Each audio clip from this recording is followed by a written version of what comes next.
Hello friends, good morning. Welcome back to my channel Shovanish World. আজ হচ্ছে শুক্রবার। সকাল সকাল ব্লগটা শুরু করা হয়নি। এখন তো সকাল থেকে এতটা রোদ্দুর উঠছে যে কোনটা সকাল আর কোনটা দুপুর বোঝাই যাচ্ছে না। যাই হোক, সকাল সকাল বেরিয়ে পড়েছিলাম স্কুলের উদ্দেশ্যে। এখন এক্সাম টাইম চলছে, সেজন্য একটু তাড়াতাড়ির মধ্যে ছুটি হয়ে যাচ্ছে। মোটামুটি 9:30 থেকে 10টার মধ্যে বাড়ি ফিরে যাই আমি। তো যেহেতু টিফিন খেয়ে আমরা বাড়ি আসি, তাই মোটামুটি পৌঁছাতে পৌঁছাতে প্রায় 10টাই বেজে যায় ধরুন। তো এখন প্রায় 10টা মতো বাজে। চলুন এখন একটু ফ্রেশ হয়ে নিই। Much later. গুড নুন সকলকে। আজকে একটা জায়গা যাওয়া রয়েছে। আপনারা হয়তো অবাক হচ্ছেন, এই রোদ্দুর তার উপর আবার কোথায় যাওয়া রয়েছে। হ্যাঁ, এই রোদ্দুরের মধ্যেই যেতে হবে, যেহেতু একটা জায়গায় ইনভাইটেশন রয়েছে। হয়তো বিয়ে বাড়ি বা অন্নপ্রাশন বাড়ি হলে না গেলেও চলতো, যেহেতু প্রসাদে নিমন্ত্রণ তাই যাব। প্রসাদ খেতে আমি এমনিতেই একটু বেশি ভালোবাসি অন্যান্য ভোজের তুলনায়। যাই হোক, প্রসাদ খাওয়ার জন্য আমরা বেরিয়ে পড়েছিলাম আমাদের পার্সোনাল যে গাড়িটি রয়েছে সেই গাড়িটিতে। যেহেতু গাড়িটিতে এসি ছিল, মানে এসি চলছিল, তাই গরমটা বোঝা গেল না। যেই গাড়ি থেকে নামলাম সেই মনে হচ্ছে কোথায় যেন এসে পৌঁছালাম রে বাবা। এত রোদ্দুর আর এত গরম হাওয়া চলছে। যাই হোক, আমরা মোটামুটি মন্দিরে পৌঁছাই 12টা 40 নাগাদ। কপাল ভালো ছিল বলেই মহাপ্রভুর দর্শন হলো। এমনিতে 12টা নাগাদ মন্দিরটি খোলা হয় ভোগের পরে। তারপর মোটামুটি 5-10 মিনিট থেকে 20 মিনিট মতো রাখার পরেই মন্দিরের দরজা বন্ধ হয়ে যায়। তবে যাই হোক, ওই যে বলে কপালে থাকলে সেটা হবেই হবে, সেটা যত বাধাই আসুক। আমাদের লেট হওয়া সত্ত্বেও আমরা কিন্তু ঠাকুরের দর্শন পেয়েছিলাম, যেহেতু মন্দিরটি একটু লেট করে খোলা হয়েছিল। আর আমরা যাওয়ার সময়তে দেখলাম খোলাও রয়েছে। এরপর আর দেরি না করে বসে পড়লাম প্রসাদের উদ্দেশ্যে। তো প্রসাদ খাওয়ার জন্য প্রথমেই পাতা দিয়ে দিয়েছিল, পাতাগুলো এখানে ধোয়া পরেই দেয়। তো তারপর দিয়েছিল অন্ন। অন্নর পরে যে শাক দিয়েছিল সেই শাকটা কিন্তু এখানে মেন, মানে অন্নর পরে এখানে প্রথম মেনু শাক হতেই হবে।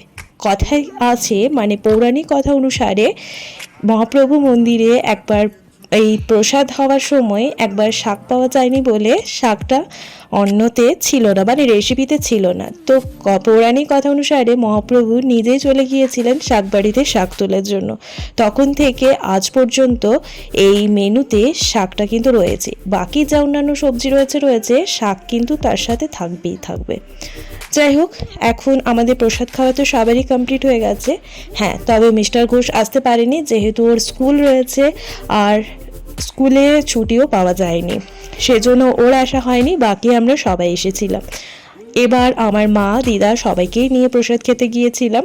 প্রসাদ খেতে কম বেশি আমরা সবাই ভালোবাসি, তার মধ্যে আমার ফ্যামিলি মেম্বাররা প্রসাদ খেতে একটু বেশি ভালোবাসে, ঠিক আমারই মতোই। 2000 years later. আচ্ছা, তো ফিরে গেলাম বাড়ি। এখন প্রায় দুপুর 2টো মতো বাজে। খুব তাড়াতাড়ির মধ্যেই বাড়ি ফিরে গেলাম, যেহেতু রোদ্দুরের মধ্যে আর কোথাও দাঁড়ানো যাচ্ছিল না, তাই সোজা বাড়ি চলে এলাম। আর বাড়ি আসার পরে আবার এসি চালিয়ে বসে পড়লাম।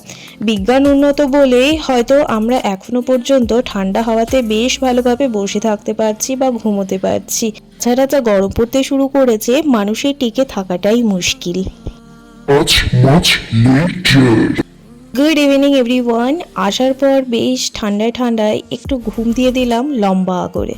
এখন বাজে 5টা 40 মতো। তাতেও মনে হচ্ছে বেশ রোদ্দুর আছে, বাইরের আবহাওয়াটা বেশ গরম। আজ একটুও হাওয়া দিচ্ছে না, মনে হচ্ছে যেন রোদের তাপটা এখনো পর্যন্ত সেই একই রকমই রয়ে গেছে।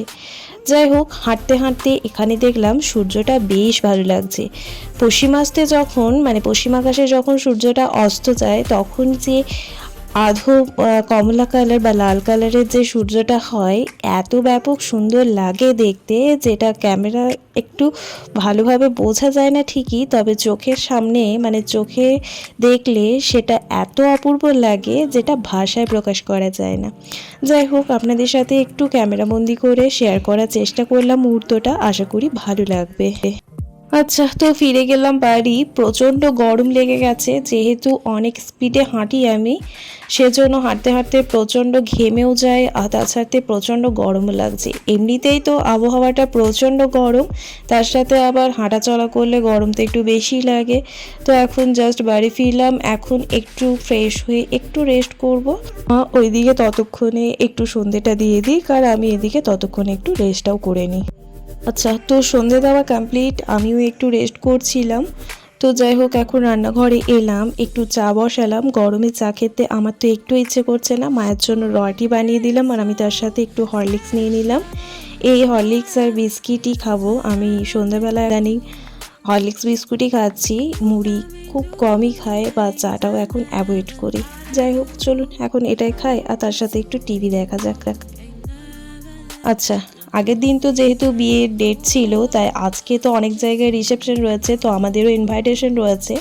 বাবা গিয়েছে আজকে বিয়ে বাড়ি, তো আমাদের জন্য সেজন্য সিম্পল ডিনার হয়েছে। শুধুমাত্র আলু ভাজা করেছে মা, আর আমি তার সাথে দুধটা বসিয়ে দিয়েছি একটু ছানা কাটার জন্য। ছানা কাটা কমপ্লিট হয়ে গেছে, রুটিটা বানিয়ে নেব। আর যেহেতু এখন এক্সাম ডে চলছে স্কুলে, তো সেজন্য পরীক্ষার খাতাও দেখার ব্যাপার রয়েছে, যেটা আমি এখন চেক আউট করছিলাম এই সন্ধ্যাবেলা ফাঁকা সময়টায়। তখন মা ডিনারটা বানিয়ে নিয়েছিল। আর এই যে মিষ্টির প্যাকেটটা দেখছেন, এটা আমার মা নিয়ে এসেছিল যখন আমাদের বাড়ি এসেছিল। যেহেতু কুটুম্ব বাড়ি মেয়ের বাড়িটা, মানে মেয়ে শ্বশুর বাড়িটা, সেজন্যই আর কি মিষ্টি নিয়ে এসেছিল। যাই হোক, এখন ডিনারটা চলুন কমপ্লিট করে নিই। আর আজকের মতো ব্লগটি এখানেই শেষ করি। ব্লগটি কিছু ভালো লেগে থাকলে অবশ্যই একটা লাইক, কমেন্ট আর শেয়ার করে দেবেন। সবাই খুব ভালো থাকুন, সুস্থ থাকুন, ধন্যবাদ।